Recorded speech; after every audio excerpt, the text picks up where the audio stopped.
तो यहाँ पर अगर आप भी गोल्ड बॉन्ड में अपना पैसा लगा कर रखे हैं तो आप चेक कर पा रहे होंगे कि उस गोल्ड बॉन्ड का प्राइस काफ़ी ज़्यादा मार्केट में बढ़ रहा है। जैसे एग्जांपल में देखिए, मैं आपको IBGA रेट्स के होलसेल प्राइस को दिखा रहा हूँ। यहाँ पर 26 सितंबर 2025 के हिसाब से 99.9 प्योरिटी का गोल्ड करीब 1,13,000 रुपये प्रति 10 ग्राम के रेट से है।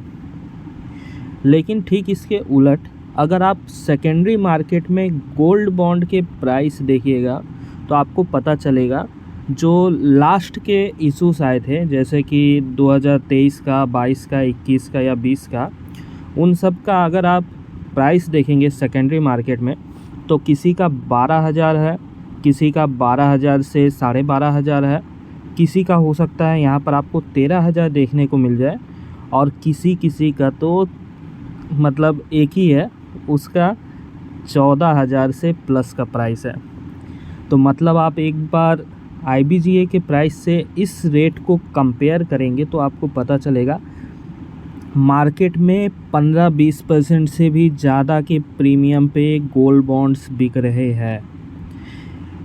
अब अगर आप नए गोल्ड बॉन्ड्स ख़रीदने चाहेंगे तो इस केस में आपको काफ़ी ज़्यादा प्रीमियम देना पड़ेगा, और अगर आप पहले से गोल्ड बॉन्ड ख़रीद के रखे हैं तो इस केस में आपको अच्छा खासा प्रॉफिट दिख रहा होगा।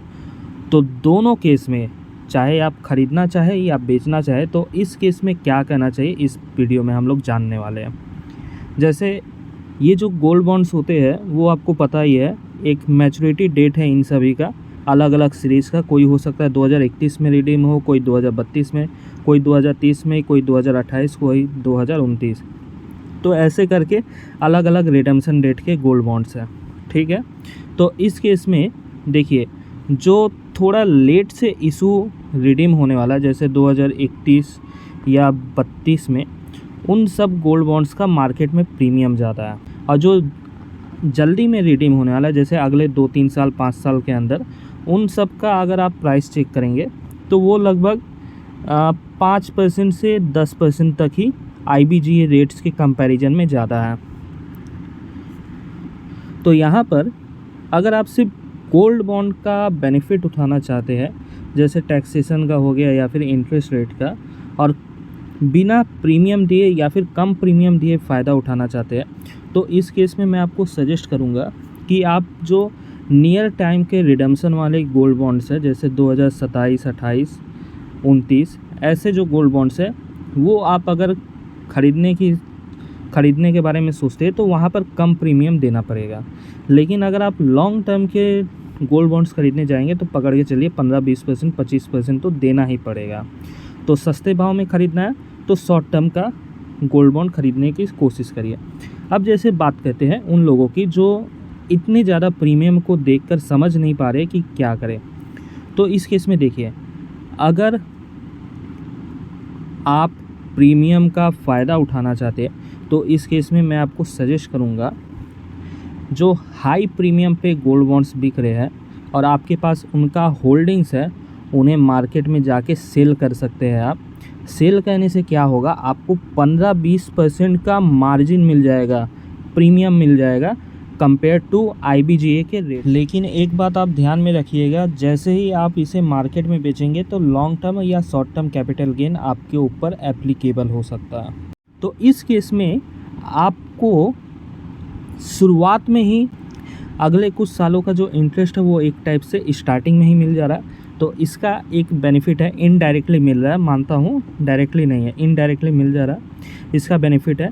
इसके अलावा आपको गोल्ड के प्राइस से लिंक रहना है तो इस केस में आप फिजिकल गोल्ड खरीद सकते हैं, गोल्ड बार के रूप में या फिर गोल्ड कॉइन के रूप में। इस केस में क्या होगा, आपका तो पैसा जो है वो लगा रहेगा सोने में। लेकिन अब इस बार क्या हो रहा है कि जब आप गोल्ड कॉइन या गोल्ड बार खरीद रहे हैं तो वहाँ पर आपको पकड़ के चलिए 5% के आसपास मेकिंग चार्जेस देना पड़ेगा, और 3 से 5% का आसपास आपको GST देना पड़ेगा अगर आप सही अच्छे तरीके से ख़रीदते हैं तो। मतलब पकड़ के चलिए 8 से 10% आपका यहाँ पर खर्चा है। तो इस केस में जब आप फिजिकल गोल्ड खरीद रहे हैं तो यहाँ पर आपके पास आपके हाथ में गोल्ड का कंट्रोल आ जा रहा है, मतलब आपके हाथ में गोल्ड है।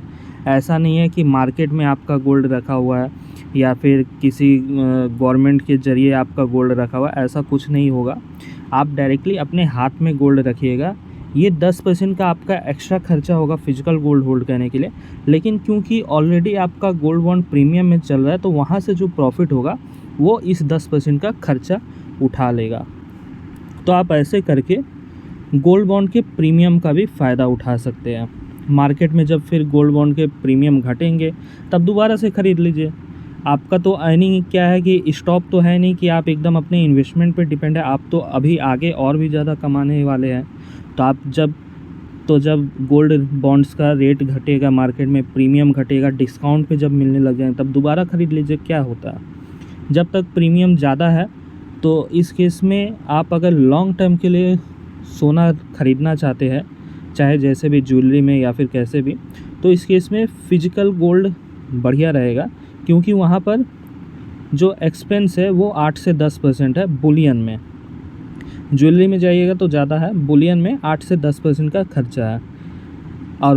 और अगर आप SGB खरीदिएगा, गोल्ड बॉन्ड खरीदिएगा, तो वहाँ पर आपका 15-20% प्रीमियम लग सकता है, जो लास्ट के इशू है, जो बाद में रिडीम होंगे उनमें। और जो रिसेंट टाइम के 2-3 साल का है वहाँ पर 5 से 10% पकड़ के चलिए प्रीमियम देखने को मिलेगा।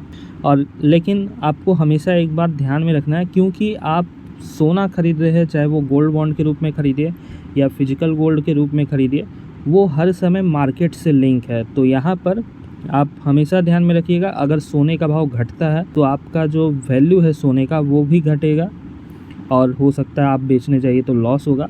और मान लेते हैं सोने का भाव अगर बढ़ता है तो इस केस में आपका जो वैल्यू है वो भी बढ़ेगा और आप जब बेचने जाइएगा तो आपको प्रॉफिट मिलेगा रुपए के हिसाब से।